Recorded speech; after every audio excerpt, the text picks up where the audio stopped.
Let's bring in Tom O'Connor, joins me now from New York. He's a senior foreign policy writer over at Newsweek. Tom, good to have you on the show. How concerned were you that just a day after the signing of this historic deal, that a Russian missile strike hits Odessa and could lead to this deal falling apart?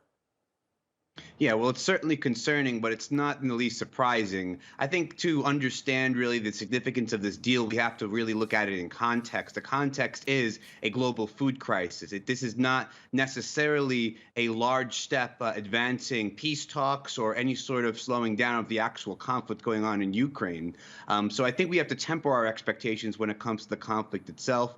There's nothing in this deal that talks about ceasefires or certain lines of control, anything that would slow down this conflict. The conflict is very much raging on. Now, it's raging on in some ways in smaller engagements than perhaps earlier parts of the war, but with Russia, of course, having a missile arsenal, having an air force, having battleships in the Black Sea, the conflict is still very much moving in a precarious direction. So I think that we should be proud, and I think that the parties should be proud to have gotten this deal out. It means a lot to a lot of people around the world, but the conflict itself, it still goes on. Okay, let me ask you. I mean, you said that we should sort of analyze this in the context of a food crisis, but I mean, is there, in your opinion, a glimmer of hope now? I mean, not only that this deal could actually continue, but also possibility to a peace deal, because when you look at it from the Turkish perspective, that is certainly what President Erdogan is hoping for.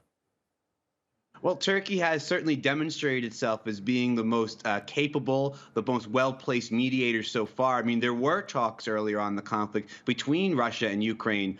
Turkey played a role in that, and I know for a fact that Turkey wants to continue playing that role. It wants to be a power that could bring these peace talks about. But we've not yet seen the political will on the two sides right now to do that. There's not been much movement in the past few months, even towards that direction. Now, that could change, of course, if there could be some sort of good faith demonstrated by this. But this is a deal of desperation. This is a deal of Ukraine, of course, also wanting to be able to export its agriculture. It's a major part of the Ukrainian economy. Russia, too, wants some of those sanctions eased. It wants to be able to export its own grains, its own fertilizers, perhaps even import certain equipment, because its agriculture is also a very big part of the Russian economy, too. So there's self-interest involved here. Now, if there's self-interest established in wanting to slow down the conflict, then we'll see progress, but we'll have to see if that interest is established yet. Okay, let's talk about interests and Russian interests particularly. I mean, the fact of the matter is that the fighting continues across Ukraine. You now have